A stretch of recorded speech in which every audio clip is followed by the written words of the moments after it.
बिस्मिल्लाहिर्रहमानिर्रहीम। अस्सलाम वालेकुम माय डियर स्टूडेंट्स। सबसे पहले आप लोगों का वेलकम है द एक्सीलेंस एकेडमी प्लेटफॉर्म पर।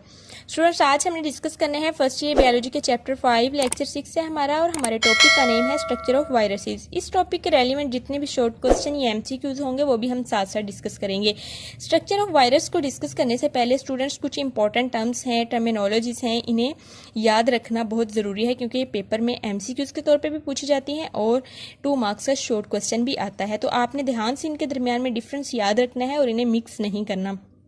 सबसे पहले जो टर्म है वो है विरॉन। विरॉन क्या होता है? ये एक कंप्लीट मेच्योर इन्फेक्शियस पार्टिकल या इन्फेक्शियस वायरस होता है जिसे हम विरॉन का नाम देते हैं। ये डिजीज़ कॉज करता है, कंप्लीट होता है, बिल्कुल मेच्योर होता है और इन्फेक्शन भी कॉज करता है होस्ट के अंदर। और ये जो विरॉन होता है इसके पास एक प्रोटीन कोट होता है जो इसे कवर करता है, और इस प्रोटीन कोट को हम कैप्सिड का नाम देते हैं। तो आपने ये याद रखना है, ये एमसीक्यूज आ सकता है कि कैप्सिड किससे बना होता है? ये प्रोटीन कोट होता है विरॉन के पास या इन्फेक्शियस वायरस के पास।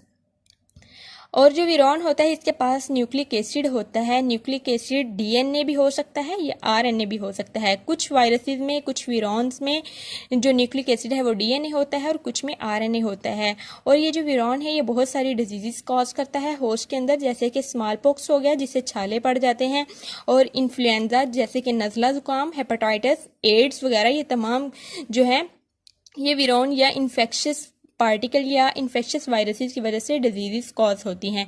नेक्स्ट हम बात कर लेते हैं प्रियॉन्स। प्रियॉन्स जो होती हैं स्टूडेंट, ये सिर्फ और सिर्फ प्रोटीन्स होती हैं। जैसे विरॉन हमने देखा कि ये कंप्लीट इन्फेक्शियस पार्टिकल होता है, वायरस होता है, प्रोटीन का कोट रखता है। प्रियॉन्स से नाम से जाहिर है कि ये सिर्फ और सिर्फ इन्फेक्शियस प्रोटीन्स होती हैं जो कि होस्ट के अंदर जाके बहुत सारी डिजीजेस कॉज करती हैं। प्रियॉन्स से होने वाली डिजीज़ जो है वो मैड काउ डिजीज़ है, ये काउस के अंदर होती है। और माइस्टेरियस ब्रेन इन्फेक्शन ये ह्यूमन के अंदर होता है, ये एक ब्रेन की डिजीज़ है। तो ये प्रियॉन से होने वाली डिजीज भी एमसीक्यूज में पूछी जा सकती हैं, आपने इन्हें ध्यान से याद रखना है। नेक्स्ट जो है वो है विरॉइड।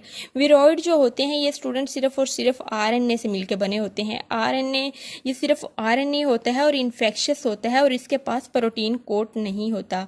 और ये जो डिजीज कॉज करता है वो है हेपेटाइटिस डी। ये भी आपने याद रखना है, एमसीक्यूज पूछा जा सकता है। अब हम बात करते हैं स्ट्रक्चर ऑफ विरॉन की या स्ट्रक्चर ऑफ वायरस की या स्ट्रक्चर ऑफ इन्फेक्शियस पार्टिकल, कोई भी नाम आप इसे दे सकते हैं। ये बेसिकली कंसिस्ट करता है 3 स्ट्रक्चर के ऊपर: जीनोम, कैप्सिड और इन्वेलप। सबसे पहले हम जीनोम की बात करते हैं। जीनोम क्या होता है? जीनोम को स्टूडेंट्स हम न्यूक्लिक एसिड भी कहते हैं, जीनोम को हम कोर भी कहते हैं। और ये जो जीनोम होता है ये वायरसेस के अंदर डिफरेंट होता है, किसी में ये डीएनए होता है और किसी में आरएनए होता है। हर वायरस का ये अलग अलग होता है। नेक्स्ट बात कर लेते हैं कैप्सिड की। जो जीनोम है ये सराउंडेड होता है, घिरा हुआ होता है एक प्रोटीन कोट के साथ जिसे हम कैप्सिड का नाम देते हैं। कैप्सिड अब आपने एमसीक्यूज के तौर पे याद रखना है कि जो कैप्सिड होता है वो प्रोटीन कोट होता है और इसने घिरा हुआ होता है, सराउंड किया होता है जीनोम को। कैप्सिड का काम ये होता है वायरस के अंदर कि इसने वायरस को एक डेफिनेट या ख़ास शक्ल प्रोवाइड करनी होती है। वायरस भी लिख सकते हैं, विरॉन भी लिख सकते हैं, इन्फेक्शियस पार्टिकल भी आप लिख सकते हैं। नेक्स्ट हम बात कर लेते हैं कैप्सोमियर की। कैप्सोमियर क्या होते हैं? कैप्सोमियर स्टूडेंट्स अगर हम बिल्कुल सिंपल वर्ड्स में कहें तो ये बिल्डिंग ब्लॉक्स होते हैं कैप्सिड के, यानी कि कैप्सोमियर मिलकर कैप्सिड को बनाते हैं। और जो कैप्सिड होता है ये बहुत सारे कैप्सोमियर मिलके कैप्सिड को बनाते हैं। और ये जो कैप्सोमियर होते हैं ये हर वायरस के लिए अलग अलग होते हैं। किसी वायरस के अंदर ये कम होते हैं, किसी में ज़्यादा होते हैं, और इस तरह से ये एक पूरा प्रोटीन कोड डेवलप करते हैं, कैप्सिड को डेवलप करते हैं। 162 कैप्सोमियर होते हैं हर्प वायरस के अंदर और 252 कैप्सोमियर होते हैं एडिनो वायरस के अंदर, जो कि कॉमन कोल्ड डिजीज काज करते हैं। इस तरह से जो भी वायरस होगा उसके लिए ये स्पेसिफिक होंगे, किसी के लिए कम होंगे और किसी के लिए ज़्यादा होंगे। नेक्स्ट हम बात कर लेते हैं स्टूडेंट्स इन्वेलप की कि इन्वेलप क्या होता है। इन्वेलप जो होता है capsid covered by a host membrane. एक होस्ट मेम्ब्रेन होती है जिसने कैप्सिड को कवर किया हुआ होता है, जिसे हम इन्वेल्प कहते हैं। इन्वेल्प आपने याद रखना है, एमसीक्यूज आ सकता है। इन्वेल्प होस्ट मेम्ब्रेन होती है जो कैप्सिड को कवर करती है। नेक्स्ट बात करते हैं नेकेड विरॉन्स की या नेकेड वायरसेस की। ऐसे वायरसेस या ऐसे विरॉन्स, ऐसे इन्फेक्शियस पार्टिकल्स जिनके ऊपर इन्वेल्प नहीं होता, इन्हें हम नेकेड विरॉन्स का नाम देते हैं। नेक्स्ट आपकी बुक में एक टर्म दी गई है न्यूक्लियोकैप्सिड। तो जब न्यूक्लिक एसिड और कैप्सिड को हम कलेक्टिवली बोलते हैं तो इसे हम न्यूक्लियोकैप्सिड का नाम देते हैं।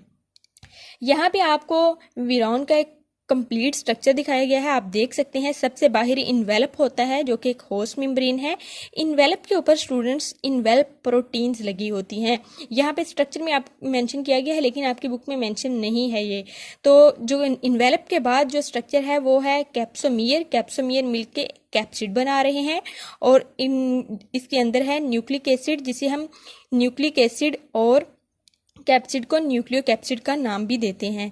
और इस तरह से न्यूक्लिक एसिड जो है ये आरएनए है यहाँ पे, और जो कैप्सोमियर है वो भी आपको मेंशन किए गए हैं।